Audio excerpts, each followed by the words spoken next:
another excellent performance. That makes Manchester United the first team in Premier League history to win by 3 goals or more in 4 consecutive games. Does that put in perspective just how good Manchester United are right now? We're really pleased with ourselves, but we know we have to carry on as well. We talked before the game, we talk in training that we have to carry on. That's what Manchester is a big club, and you want to keep the level up always. And the performance today and the past few weeks, they are very good, and they are the standard of Manchester United, I think. Is that the balance though? Hit the heights, but keep your feet on the ground. Always. We didn't win the Premier League. That's the goal, and we didn't win anything this year. So obviously we have to keep working. There's a lot to do, a lot. Your first goal of the season. Good moment for you. Looks like you placed it beautifully.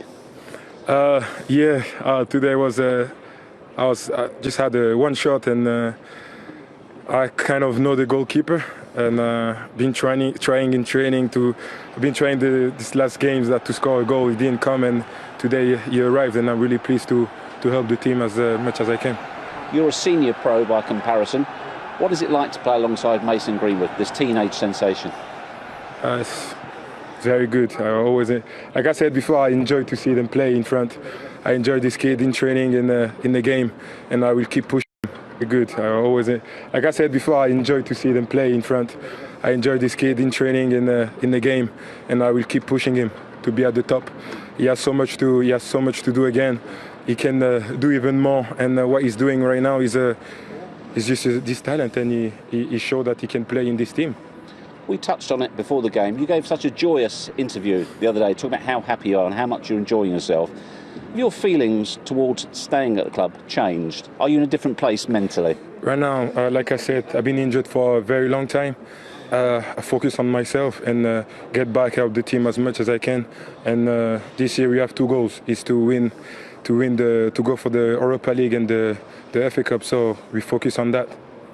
How much do you feel you are now on both Chelsea and Leicester City's shoulders after this? Well, it all depends on now. We are our own enemy. We have to play like we did, not like the first 15 minutes, but we finished the game. That's great, and you have to carry on like this. Great stuff, Paul. Thanks for your time. Thank you.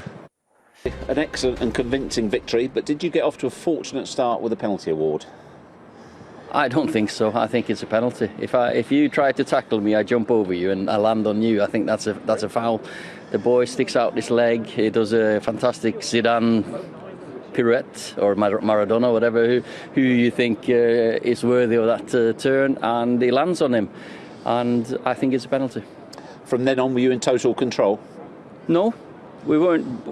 Going into half-time 2-0 up, I think we were a bit fortunate. But with 2-0, I think we were in control. Second half, some excellent stuff.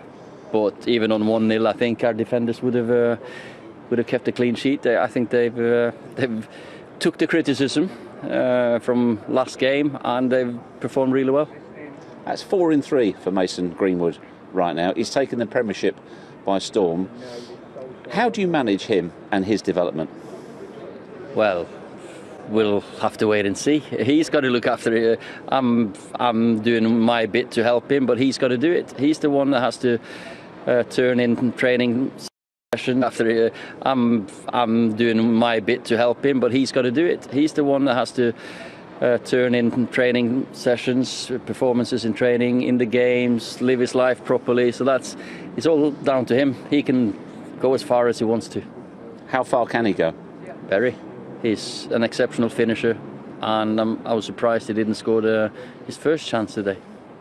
He actually said in one of his rare interviews he's nowhere near the level he believes he can be. Can he get better? That's natural. He's 18. Of course he'll get better if he keeps on doing the right things, and he loves football. He's a footballer, natural footballer, and he's been in the academy since he was a little boy. His dad showed me a picture of the two of us when he was 7. When I took my little into the academy, one of these academy centres. So he's been in the club for so long, he knows what we want from him, and he knows that we believe in him. And right now the form he's in, regardless of his age, automatic first pick? You can't leave players out when they score goals. That's more or less impossible.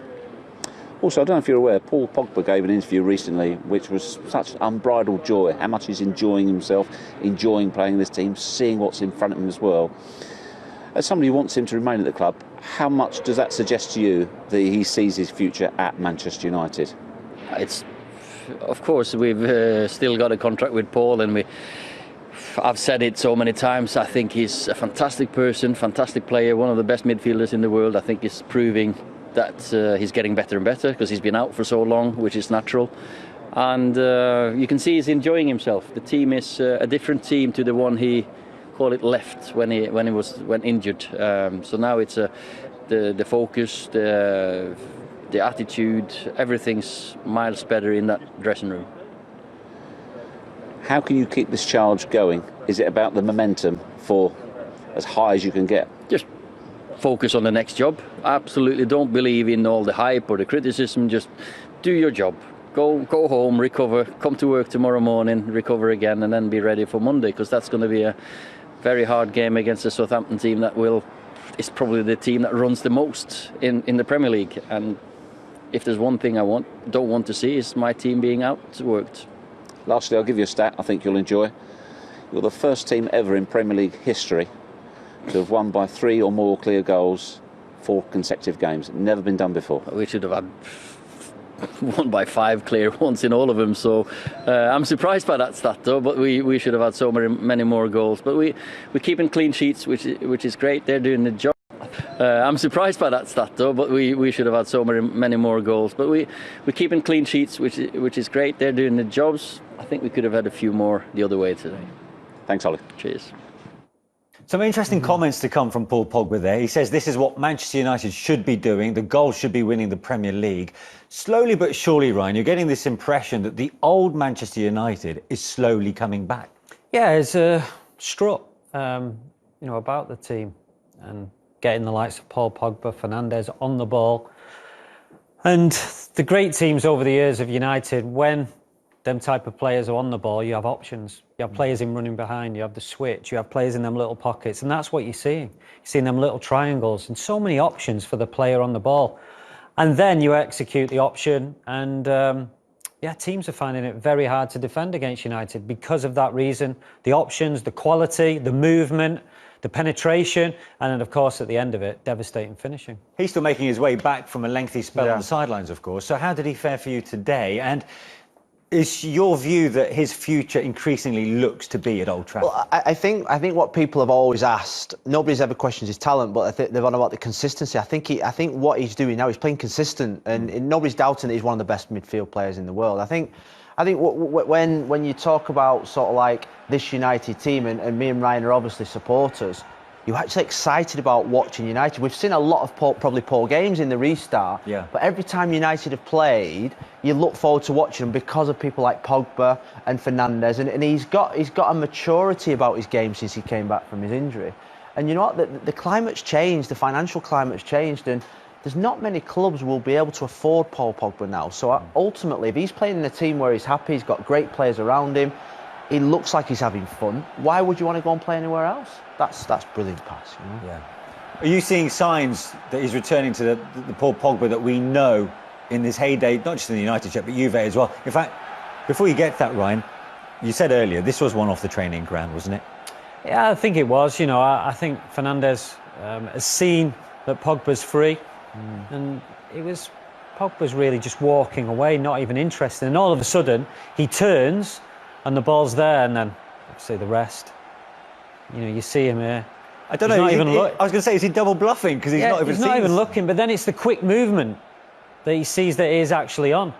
So, I'm going to go with a training ground move. But like Phil said, it could be just 2 players on the day. They've spotted it, and Fernandes has found his mate. What about the actual finish? Great itself? finish. Yeah. Great finish. Yeah. You can't save those because he's used the player as that shield and just bent it round the play, and Reina's got no chance. Do you know what? Since the restart, there's no better team in the country than Manchester United. There's no better team that's playing. There's no team in the country that's playing a better style of football than Manchester United, scoring as many goals as Manchester United. So over a period of probably the last 4 or 5 games, or even beyond that, for the last probably the run that they're on, United at the moment are probably one of the best teams in the country. Even though they're so far behind Liverpool, they've not won the league. At this moment in time, I don't see a better team, which gives United massive confidence. Yeah.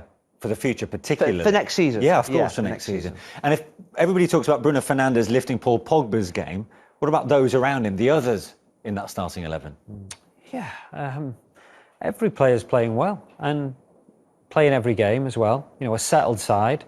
So, yeah, all around the pitch, it's about relationships. You know, whether it's the 2 centre-halves, whether it's the wide man and the full-back, midfield players, you need that chemistry, and you're seeing it now. So when you're on the ball, you know where the player's going to be. You know the run that the player's going to make. So it makes a big difference that it's a settled side, but also there's so much quality in this team at the moment. Talking of Fernandes, he did, of course, win the penalty, which broke Villa's hearts, and in rather controversial fashion. Was this a penalty for you? No, it wasn't a penalty. And you know what? I think it's fair to say that VAR's had an horrendous, probably the last 3 or 4 weeks since we've started playing football. It's had an horrendous night. We've seen 3 decisions. You see there is actually probably a foul for the Villa defender rather than for Fernandes. You see his foot there goes over the ball. He's leaning into him. There's a clash. That is not a penalty. Nobody in the world think that's a penalty. So why would VAR give a penalty? And that's what I can't understand. They didn't see it as a clear and obvious error. I actually think it's having a major effect on football at this moment in time, the way that VAR is being handled. Yeah, could have a major impact on Aston Villa's future in the Premier League. In fact, talking of which, let's hear now from the Aston Villa boss, Dean Smith. Dean, a desperately disappointing evening for you. Where did it unravel, do you think? It unravelled with the first goal, I think. I thought we had made a really bright start of the game, put them under pressure, had some chances, Trezor's hit the post. They're a quality team who are always going to be a threat on the counter because of the pace that they've got and the quality that they've got. But you know, it's all changed around on the penalty decision. I mean, you know, I can understand John getting it wrong. You know, he's on the pitch, but that goes to VAR. I don't know what they're looking at. It's a disgraceful decision, but can't really tell you what I think about it because I'll get fined. And it's a poor decision. We've got a screen over there that can go and look at, but they don't seem to be bothered now. Is the bigger frustration that in the eyes of the VAR referee, Graham Scott, it wasn't a clear and obvious error? Well, anybody who's been in football knows that Fernandes is trying to double drag back. His first foot is on top of the ball, and his next foot is on Ezri Konsa's shin. You know, so is there an argument to foul the other way? Yeah, well, that's what I thought he was going to give the VAR official, and that's why I was, I won't tell you what I was thinking at the time, but, you know, I mean, listen, and they're a top quality team who are doing really well at the moment, and we end up giving them the second goal but with a mistake with Tyrone, and, you know, at 2-0, they're a tough team to play against. You know, they're full of confidence as it is, and then you've got a problem. You know, do you go and press and try and get back in the game? And if you do, they've got the pace to pick you off, and, you know, unfortunately, you know, they were too good for us in the second half with that lead. Was it the first or the second goal that really knocked the stuffing out of you? And what did you make of your reaction to it? No, I think the second goal was the one. I mean, listen, the first goal, after that, I thought our reactions weren't great. I thought they upped their game, and we went in our shell a little bit, and Fernandes had the chance with the header. But the second goal was the one. You know, if we go in at 1-0, you know, I can gather the troops again in the dressing room and come back out. But, you know, 2-0 down against a team of that quality is tough. With their quality, were you starting to think we've got to be careful goal difference here because it could come down to that? Yeah, but you're also looking to try and protect a few players as well. You know, Douglas has put a hell of a shift in, and you know, but you don't want to weaken us. You don't want to. You're looking to, you know, definitely look at goal difference as well, and you know, but Manchester United were very good in the second half today. Well, the hardest job for you to pick up the players and keep the belief that you can get out of this? No, as I said before, that's the first time we've had it going over since Project Restart, and the belief is there. We're running out of games, we all know that. There's only 4 games to go, but we're not going to be playing against Liverpool and Manchester United now. You know, they're games that are going to be tough because they're Premier League games. But if we get back to the way we've been playing since we started, we'll win games. Do you just need something to go for you? Well, the VAR correct decision would help, wouldn't it? Dean, good to see you still smiling. Thanks for talking to us. Cheers, mate. Thank you.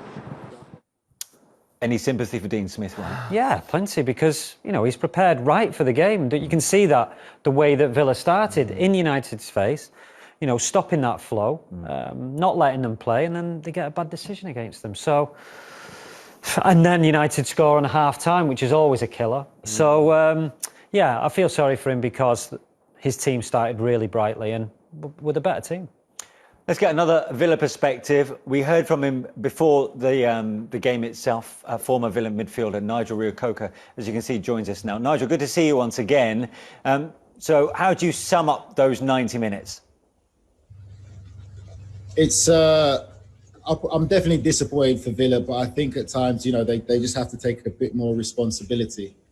I just personally feel that as well as they were, well set up, they did sit back. They showed Man United a bit too much respect that I would like them to. But at times, even in their defending final third, I just felt that when they could have pressed the ball, they didn't seem to be really pressing with any intensity, or didn't show me that they were a team really fighting for the survival of staying in the Premier League. And what about the actual the penalty decision that led to United's first goal? For me personally, I just don't think it was a penalty. I think it's very harsh. And, as Ryan and Phil know themselves, goals change games. That definitely wasn't a penalty. And I think that was probably a punch to the stomach for Villa, because they did start the game well. But even with starting the game well, it's the fact of they just didn't really look like they have a real goal threat. And I felt that Manchester United just seemed like they were nowhere near playing in even second gear. They could have turned it on whenever they wanted to. They were very comfortable. But there's certain things in a game that you look to see about character and players and how really dedicated they are to the cause of, are they really fighting for their lives and fighting for survival? And I felt that was something that I found hard to see in the team display today. You look at the second goal that was conceded, and for me, it's Tyrone Mings should have pressed. He should have made a decision to step forward. And that's all part of the basic foundation that's needed for playing in the Premier League. It's getting in people's faces. It's defending with a purpose. It's, closing down with a purpose in order to try and win the ball. And those were the basic things that I just didn't see in the Villa players today. Just getting in someone's face, just showing that real aggression. As you can see at the table there, Villa now 4 points adrift of safety with only 4 games left to play. What's your reading of their situation now? It's going to be tough. It's going to be tough. I think that the next couple of fixtures are games where they definitely just have to try and win and try and get something, show that bit more belief. And don't get me wrong, I understand sometimes it's always easy from outside looking in, and, sometimes people might think you're being a bit too critical. But at the same time, there has to be a certain foundation and a certain level of expectance of realization of understanding playing in the Premier League. And just the basic principles of seeing danger, understanding danger, and being able to get in people's faces is just a basic foundation that's needed by all Premier League teams. Finally, Nigel, and the big question, I thought you were around the home counties in the UK, but it's still light clearly where you are. Whereabouts are you in the world? I'm in sunny Florida at the moment. Oh, OK, all right. Sunshine State. Yeah, sun shining on you, but not on your former club, Villa. Listen, thanks very much indeed for joining us. Thank you for having me. Nigel Reo-Coker there, enjoying the sunshine over in Florida. In terms of the second goal, or the Fernandes penalty, actually, we should see the way he dispatched it. Five from 5, really, from the penalty spot. And like I said earlier, you can do no wrong in a United shirt right now. He can, and they've obviously got him. They've got Rashford, who are really good at taking penalties. They look like they're probably alternating, which is probably a nightmare for goalkeepers because they don't probably know which player's going to take it, which side they're going to go. You've got to say, with his technique, he doesn't look like missing or messing up much, really. And the impact he's made has been incredible. That was my next question. 7 goals, 5 assists in 10 Premier League games. Has his impact surprised you? Yeah, it has. And also, I think the impact he's had on others as well has been amazing. just think what would have happened if, he would have started the season, where United would have been, because he's give everyone a lift. And no, he's been really impressive. And of course, he's got to carry this on. Phil said about Paul Pogba, that consistency. He's showing consistency. Every game, he looks dangerous. He looks like he's going to do something. Well, there seems to be an aligning impact, and Mason Greenwood clearly in a real rich vein of form. I mean, this virtually took your breath away when you saw Greenwood strike this. And, Ryan, you scored a fair few decent goals in yourself, but this was special too. But we've seen it already since the lockdown, how devastating United can be. But we've seen it already since the lockdown, how devastating United can be on the break. We've seen that at Brighton away. But this, first touch, right foot, left foot, right foot. I mean, Phil will know as a defender, you know who you're playing against, and you'll show him onto your weaker foot. It's what Jack Grealish should have done to Pogba, showing him onto his left foot. But here, what do you do when Greenwood's on the ball? He can go either side. And then he can place it, the power. I mean, that's a goal scorer. And his technique is brilliant. And he looks a man all of a sudden. And every game, I said it before the game, every game he looks like he's going to score. Or get in positions to score. Yeah. The strike is phenomenal. You look at his impact as a young player. You think about those. You think about the great careers. I mean, Michael Owen was a Ballon d'Or winner. Yeah. Look, and you've got to keep your feet on the ground, and you've got to protect the lad, and there's a long way to go. But ultimately, the qualities in his development and the rate of his development is up there with some of those great young players. Long way to go, but ultimately, the qualities in his development and the rate of his development is up there with some of those great young players that we've seen. But you think about the front three for United, Fernandes, Pogba, that lad can be absolutely anything he wants to be. Well, look, Ryan said as a defender, it must be a nightmare. What do you do against someone who's so clearly I think two-footed? the impressive thing about him is the fact that he is so gifted with both feet, left foot, right foot. I've seen him take penalties with his left foot, penalties with his right foot. That is something special. And the strike for that goal there, you look at Pogba's strike when he passed it in, just safely. He rifles it, didn't move an inch. And as soon as it left his foot, we went, wow, that's goal. And he's just special player. And Ryan's right. Before the lockdown, he was as thin as a rake. He's come back from the lockdown. He's become a man. And you know what? That strength, that power, that balance is going to take him a long way.